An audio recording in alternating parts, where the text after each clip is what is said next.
Assalamualaikum warahmatullahi wabarakatuh. Alhamdulillah wa syukurillah wa ala rasulillah wa la hawla wa la quwata illa billah. Amma ba'du. Yang terhormat Bapak Farid Ardiansyah SEMM selaku dosen pengampu mata kuliah KUMKM dan teman-teman mahasiswa senasib dan seperjuangan. Perkenalkan, nama saya Munfarida, kelas 5B, Prodi Ekonomi Syariah, Fakultas Keislaman Universitas Trunojoyo Madura. Nah, di sini saya akan menjelaskan tentang apa sih fungsi dan peran koperasi syariah dan koperasi konvensional. Sebelumnya telah kita pelajari bersama teman-teman bahwasanya koperasi yaitu suatu badan usaha yang didirikan oleh beberapa orang dengan tujuan yang sama. Lalu apa sih fungsi dan perannya? Nah, di sini saya akan menjelaskan fungsi dan peran dari koperasi syariah, yaitu yang pertama, membangun dan mengembangkan potensi dan kemampuan anggota pada khususnya dan masyarakat pada umumnya guna meningkatkan kesejahteraan sosial. Kemudian yang kedua, meningkatkan kualitas sumber daya insani dengan menerapkan sifat Rasulullah agar lebih amanah, profesionalitas atau fatona, konsisten dan konsekuen, istiqomah dalam menerapkan nilai-nilai Islam. Kemudian yang ketiga, berusaha mewujudkan perekonomian yang merupakan suatu usaha bersama dengan asas kekeluargaan, demokrasi ekonomi, dan sesuai dengan aturan-aturan Islam. Karena memang notabene koperasi syariah sehingga tidak boleh lepas dari aturan-aturan Islam. Kemudian yang keempat, sebagai mediator antara penyandang dana dengan pengguna dana sehingga diharapkan dengan adanya peran ini yaitu dapat optimal pemanfaatan harta, jadi optimalisasi dalam pemanfaatan harta. Kemudian yang kelima, membangun dan memperluas kesempatan kerja bagi mereka yang membutuhkan. Kemudian yang keenam, membangun dan mengembangkan usaha-usaha produktif bagi anggota. Dan yang terakhir yaitu sebagai lembaga zakat. Nah, jadi koperasi syariah selain sebagai badan usaha juga sebagai lembaga zakat, di mana nasabahnya ini diwajibkan untuk membayar zakat, sehingga koperasi syariah ini juga sebagai institusi zakat. Nah, itu tadi fungsi dan peran dari koperasi syariah. Namun tidak hanya itu teman-teman, dalam referensi lain yang saya baca ada juga yang mengatakan bahwa koperasi syariah ini juga memiliki peranan-peranan yang sangat penting. Yang pertama yaitu sebagai manajer investasi. Nah, di mana terutama dalam akad mudharabah, di mana posisi koperasi syariah ini yaitu sebagai agensi kontrak, yaitu suatu lembaga yang menginvestasikan dana-dananya dari anggota maupun dari pihak lain pada usaha atau bisnis yang menguntungkan. Nah, maka dalam hal ini tidak sepatutnya koperasi syariah menghimpun dana apabila tidak pada objek usaha yang jelas dan menguntungkan.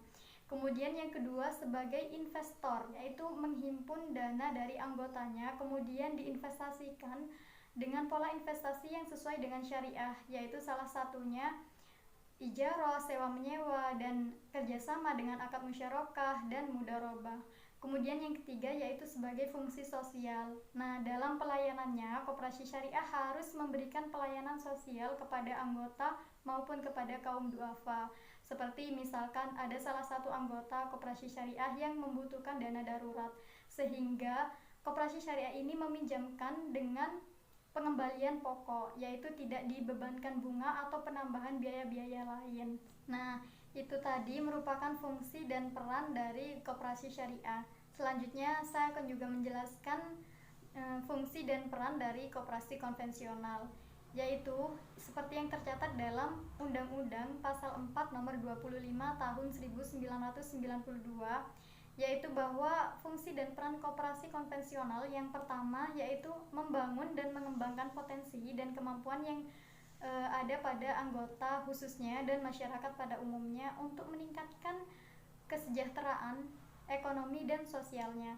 Kemudian yang kedua yaitu berperan serta aktif dalam upaya meningkatkan kualitas sumber daya kehidupan. Kemudian yang ketiga yaitu memperkokoh perekonomian rakyat dengan kekuatan dan ketahanan perekonomian nasional dengan koperasi sebagai sokong gulunya. Dan yang keempat, membangun dan mengembangkan perekonomian yang merupakan usaha bersama dengan asas kekeluargaan dan demokrasi ekonomi. Nah, dalam perekonomian Indonesia, fungsi dan peran ekonomi konvensional ini dibedakan, yaitu di mana fungsinya yaitu yang pertama sebagai urat nadi dalam kegiatan perekonomian Indonesia, dan yang kedua sebagai upaya mendemokrasikan sosial ekonomi kepada masyarakat luas. Nah, yang ketiga yaitu untuk meningkatkan kesejahteraan hidup negara Indonesia, warga negara Indonesia. Jadi diharapkan adanya koperasi di Indonesia ini yaitu membantu untuk meningkatkan taraf hidup masyarakat Indonesia khususnya. Nah, yang keempat yaitu memperkokoh perekonomian rakyat dengan jalan pembinaan koperasi. Nah, maka dalam hal ini peranan koperasi sangat penting bagi kehidupan warga negara Indonesia. Selain fungsi, adapun peran dari koperasi konvensional dalam perekonomian Indonesia, yaitu yang pertama meningkatkan taraf hidup masyarakat Indonesia. Jadi adanya koperasi di Indonesia ini itu memiliki peranan yang sangat penting karena koperasi ini diharapkan dapat mensejahterakan kehidupan masyarakat di Indonesia khususnya. Kemudian yang kedua, mengembangkan demokrasi di Indonesia.